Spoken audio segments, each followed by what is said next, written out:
In Greek mythology, Aphrodite was the goddess of love, but she had the misfortune of falling in love with a mortal, Adonis.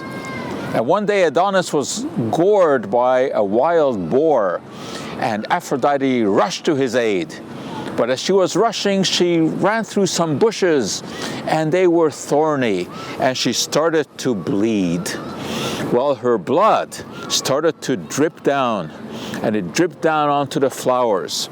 And believe it or not, the flower became a red rose. And since that time, roses have been associated with love and with passion. Apparently, Cleopatra put rose petals over her boudoir when she was waiting for Mark Antony. The Romans used rose water in their orgies to inflame the passions. Ah, rose water. What was that? They would take rose petals and steep it in water. Some of the compounds from the roses would be dissolved in the water, and that would be it. That would be rose water.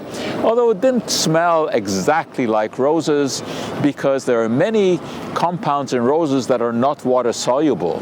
And you lose them, of course, when you're just extracting with water. But in the 9th century, Jabir ibn Hayya, an Arab alchemist, came along and introduced one of the most interesting pieces of equipment in chemistry. We call it the alembic, and of course it is associated with alchemy. This allowed for the extraction of what we call essential oils from substances. You would put something in the flask, for example, rose petals, heat it up from below, and liquid would condense here and drip out the end. And this allowed for the extraction of what we call the essential oil of the rose. And that was great in perfumery. They also started to use it in medicine. Supposedly, it cured everything. Of course, that was just a legend, although roses do contain a number of compounds that are potentially pharmaceutically active. The evidence that they really do anything is very, very circumspect. It comes from animal studies. When you take mice and you put them to sleep with barbiturates and you give them some rose essence, they apparently sleep longer. There also supposedly is a pain-killing effect. But again, with mice, you take mice, you put them on a hot plate, and their tail will flicker, not surprisingly. If you give them some rose extract, they seem to stay on the hot plate longer, and there's less wagging of their tail. That doesn't really mean much for humans. But rose essence is still used today in perfumery extensively. It is even added to certain foods. Sometimes candies are flavored with rose water. People apparently like that, especially in the Middle East.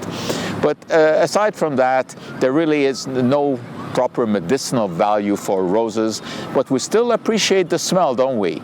Because it is associated with love, it is associated with everything that is beautiful in life. And these days, it is becoming hard to appreciate those things. You know, we use the expression, wake up and smell the roses. Well, with all of the political rancor and the coronavirus that is going around, it is pretty hard to appreciate that. But we should try.